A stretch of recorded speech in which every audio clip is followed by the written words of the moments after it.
যদি কারো কাছে সম্পূর্ণ খরচ বাদ দিয়ে এই পরিমাণে অর্থাৎ 60 থেকে 65,000 টাকার সমপরিমাণ অর্থ অথবা স্বর্ণ রূপা এবং টাকা তিনটা মিলে যদি 65,000 টাকার মতো যদি থাকে তাহলে তার উপরে যাকাত ওয়াজিব।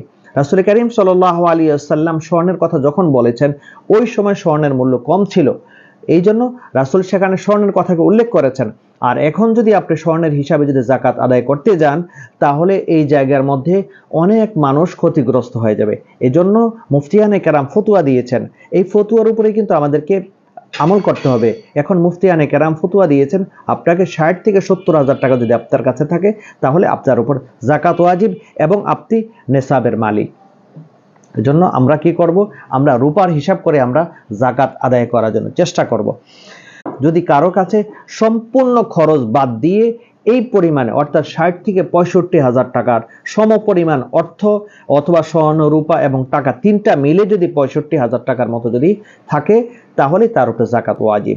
রাসূল করিম সাল্লাল্লাহু আলাইহি ওয়াসাল্লাম স্বর্ণের কথা যখন বলেছেন ওই সময় স্বর্ণের মূল্য কম ছিল, এই জন্য রাসূল সেখানে স্বর্ণের কথাকে উল্লেখ করেছেন। আর এখন যদি আপনি স্বর্ণের হিসাবে যদি যাকাত আদায় করতে যান তাহলে এই জায়গার মধ্যে অনেক মানুষ ক্ষতিগ্রস্ত হয়ে যাবে।